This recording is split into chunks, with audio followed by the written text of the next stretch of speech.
Istasyong kinakalap ang katotohanan. Balita ay pinoprotektahan. Serbisyong pamasa. DZPH 789 Bilis Balita!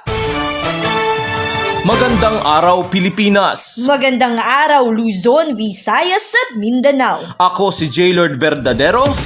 At Ellen Kaitung. Para sa mga balitang dapat ninyong malaman ngayong ika-6 ng Enero 2024. Sa ulo ng mga balita, tubig sa Angat Dam posibleng magdulot ng krisis. Niyanig ang Japan ng 7.5 magnitude na lindol, 72 katao, patay. Mag-ama patay matapos saksakin sa Quezon Province. North Port ng PBA Commissioner's Cup pasok na sa quarterfinals. Una sa mga balita, tubig sa Angat Dam posible daw magdulot ng krisis. Para sa detalye, narito si Giselle Giritan. Giselle? Umaba na nga, J-Lord, ang antas ng tubig sa Angat Dam ayon sa Pag-asa. Umabot ng 213.94 meters ang antas ng tubig sa dam na nagpapakita ng pagbaba ng 0.14 meters magmula noong nakaraang araw. Kasalukuyang mas mataas ang antas ng tubig ngayon kaysa sa normal na taas nito na 212 meters. Isinisiguro naman ng Metropolitan Water Works and Sewerage System Division Manager na si Patrick Dizon na hindi na ulit mangyayari ang krisis sa tubig noong 2019 na El Nino. Iginigiit ni Dizon ang matagumpay na proseso ng pagtitipid para mapanatili ang sapat na supply ng tubig dulot ng pag-ulan. Ako po si Giselle Giritan para sa Bilis Balita. Japan niyanig ng 7.5 magnitude na lindol. Naku! 72 katao, patay. Ibabalita ni Emma De Los Santos.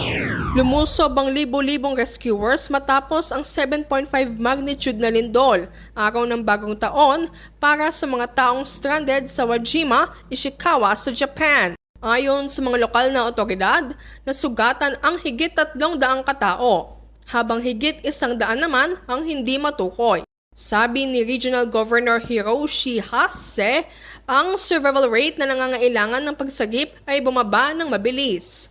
Nananatiling mahirap ang sitwasyon, pero patuloy nilang gagawin ang lahat para suportahan ang mga biktima. Emma Rose De Los Santos para sa Bilis Balita. Magbabalik ang Bilis Balita matapos ang isang paalala.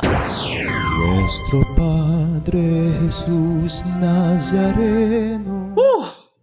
Natapos rin. Parang sarap tumagay ngayon. Nako Toli, slicker ban ngayon. Mahalagang paalala, ngayong translasyon, ipinagbabawal ang pagbebenta ng alak at pagkonsumo mula ika-7 hanggang ika-9 ng Enero, alinsunod sa Executive Order ni Mayor Hani Lacuna. Lakad lang, sa kanang tagay.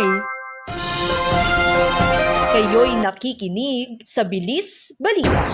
Pilipinas, ang pambansang oras ay ganap ng 12:30 ng tanghali. Balik sa mga balita. Mag-ama patay matapos pagsasaksakin sa Quezon Province. Ellen Kaitom, ibalita mo na.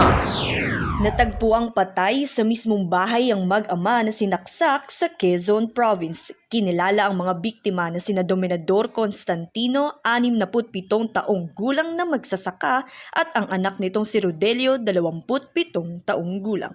Ayon sa investigasyon, nakita ni Leslie na anak na babae ni Dominador ang kanyang amang nakahandusay sa kusina. At natagpuan din ng labi ng kanyang kapatid, 200 metro mula sa kanilang bahay. Nakita ang sospek na si Efren na pumunta sa bahay ng biktima para sabihing nawawala ang kanyang pera at humiram ng bolo na ginamit sa krimen. Lumalabas naman na ang sospek ay dating kasintahan ni Leslie na anak ng biktima. Ellen Kaitung para sa Bilis Balita. North Port ng PBA Commissioner's Cup pasok na sa quarterfinals. Ihahati ni J-Lord Verdadero ang iba pang detalye. J-Lord? Wagi ang Northport Batang Pier laban sa Blackwater Bossing sa score na 106-89 nitong Biyernes sa Smart Araneta Coliseum.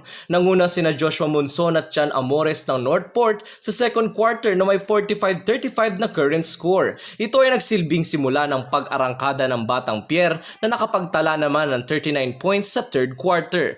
Ayon naman kay Northport coach Bonitan, nasa tamang direksyon daw sila at napakahalagang sila ang manalo sa linggo dahil kung matalo man, mas matinding laban daw ang kanilang kakaharapin. Samantala, makakatapat ng Northport ang Barangay Ginebra sa linggo na makakapagbigay sa kanila ng twice to beat advantage kung sila ang mananalo. J-Lord Verdadero para sa Bilis Balita.